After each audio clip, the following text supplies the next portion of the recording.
Yeah, we're filming. We're filming. Oh, that's fine. Oh, are these even connected? That's great. Okay.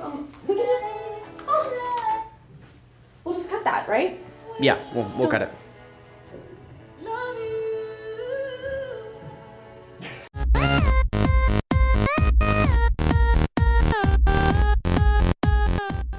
Happy St. Valentine's Day, Dons. I'm Ashley Crady. We all know that St. Valentine's Day is filled with flowers and chocolates, but how many of you actually know who St. Valentine's was? I went to the DeSales Hall to go find out more information. Hi, I'm with Mr. Warwick. Mr. Warwick, can you tell us a little bit about St. Valentine's Day? Oh my goodness, St. Valentine's Day. I heard it's coming up pretty soon. I hope people are ready and prepared. By the way, make sure you get your mother a Valentine's Day card. Now listen, it kind of goes back to earlier saints, and actually there's about 3 different stories that are out there, and it would take a whole class session to cover all 3 of those stories. But it comes from the Latin word Valentinus, and these were saints that were, in many cases, were martyrdoms. And we can go back to earlier times under the Roman Empire where some of the saints were persecuted. In one instance, a saint was persecuted for marrying soldiers, and it was outlawed. And so he brought these couples together, and he was thrown in jail, and I don't know if he was eventually executed or not. But then time went on, and legend has it, and as this legend develops, February 14th became the date that we ended up celebrating St. Valentine's Day. And in the High Middle Ages, it was kind of associated with this idea of romantic love, which still holds on today, because we know that romance is in the air, and a lot of people during this time of the year end up getting people these hearts that were cut out. And then the manufacturing companies came in and created all the cards rather than people just cutting out these hearts. So what are your guys' plans for St. Valentine's Day? We're going to Poseidon. It's on the beach. It's pretty romantic. Then we're going to take a walk. He'll get me some chocolate, probably roses, red. Thanks, guys. I hope you all learned more about St. Valentine's Day. I'm Ashley Crady. Again, happy St. Valentine's Day, Dons.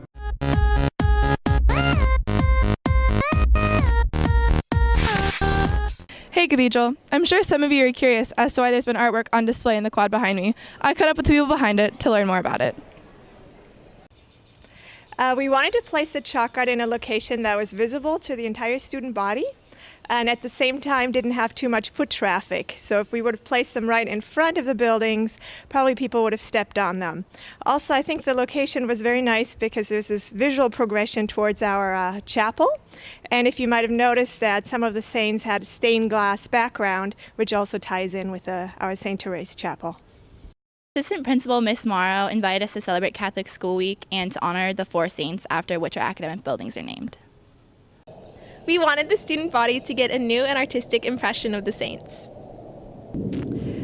Juniors and seniors, you might remember that we did a similar project 2 years ago. We did a very large Caravaggio painting in front of the Guadalupe Center. So we would like to do something like that again, maybe next school year, where we do a very large chalk art for Lenten season. Well, I hoped you learned a little bit more about the message behind these works of art. I'm Emily. Have a great weekend, Dons. Love is in the air, and so is the campus update. No school on Friday due to faculty in service, and also no school on Monday due to President's Day. Have a happy and safe 4-day weekend. Tuesday the 18th, campus ministry applications will be available online. The senior parent meeting is next Wednesday, the 19th. Thursday the 20th is the emergency drill. Make sure you pay attention to your teachers and follow their instructions. Beto. That's the sound the fire alarm's gonna make. Also, scholarship apps are due the same day. The 20th.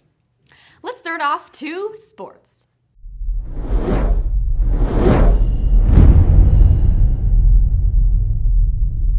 Good morning, Dons. Welcome back to sports. Let's start it off with our boys basketball team who took on Scripps Ranch and La Jolla this week. Our boys will be going up for a rematch against the Purple Perps, also known as the Saintsmen, next Tuesday. So let's get a big crowd to come and support our boys as they take on our rivals for their last time in league.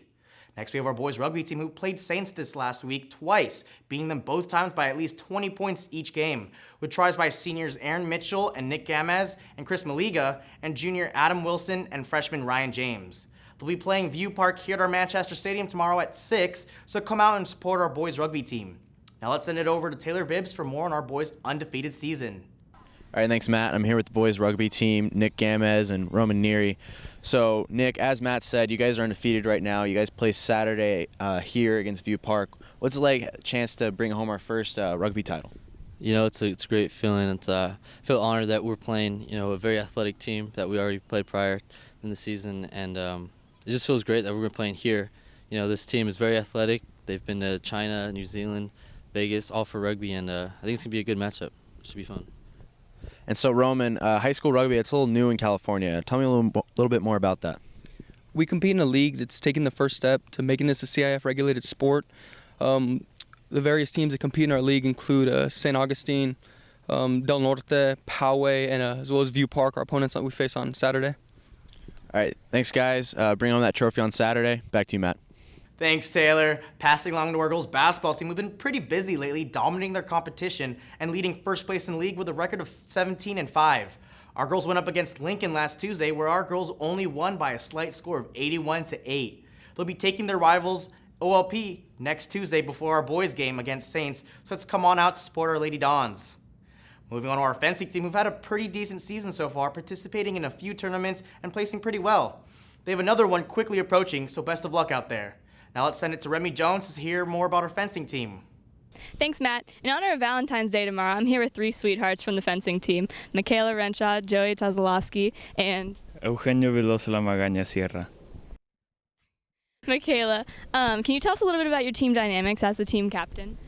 The team dynamics are pretty friendly. I mean, there is a little bit of rivalry between the different weapons, foil, epee, and saber. We're always trying to bring the new people, onto our weapon. Saber is the best. No matter what they say, don't listen to them. But it is pretty friendly. We all joke around with each other. It's really fun. Just I enjoy it a lot. Sounds fun. And Joey, can you tell us a little bit about the matches you've competed in so far this season, or the ones that are coming up? As of where we are right now, we've only done about one actual match right now. But since our practice season is starting to come to a close, our competitive season is starting to open up starting next month in March. And then we should compete in about 2 or 3 more matches till the end of the year. Okay. And Eugenio, can you please tell us a little bit about how you practice to prepare for matches? Yeah, like always, it's important to hydrate, and we watch film. Sometimes, hydrating while we watch film and just trying our best every day. Thank you so much for being here. Good luck going forward with your season. Back to you, Matt. Thanks, Remy. Finally, we have our girls soccer team who took on Point Loma this past Monday, winning 7-1, with goals scored by sophomores Dana Dalton, Olivia Earlback, and Sunny Dunphy, and also juniors Paige Haley and Alyssa Fittis. But let's not forget senior Brittany Doan with one more goal. Our girls have a game next Tuesday against La Jolla here at home, so come out and support our girls as they finish up their season. Well, that wraps up sports. Let's bring it back to Mary Grace Sumner and the amazing Alex Crakes. Well, Dons, that's all we have for CCTV this week. I'm Alexander Krikis. This is Mary Grace Sumner, and I'll see you guys all next week, hopefully. We're done with the broadcast, so I'm gonna sign off. See you guys later. Okay. Wait, I got you. Jack! I'm flying! Jack! You go, I'll go. You jump, I jump. That's the line, Jack. Yeah. I'm flying. Oh, Jack, look, there's a boat. There's a boat. We can both fit. Come on, Jack. We can both fit. Oh, look, I fit. Come on this side. Jack, I love you. I'll never let go. All right, I'm out. Jack, I'll never let go. Come back. Come back. Jack, come back. Come back. Come back. Come back. Okay, the bell was gonna ring.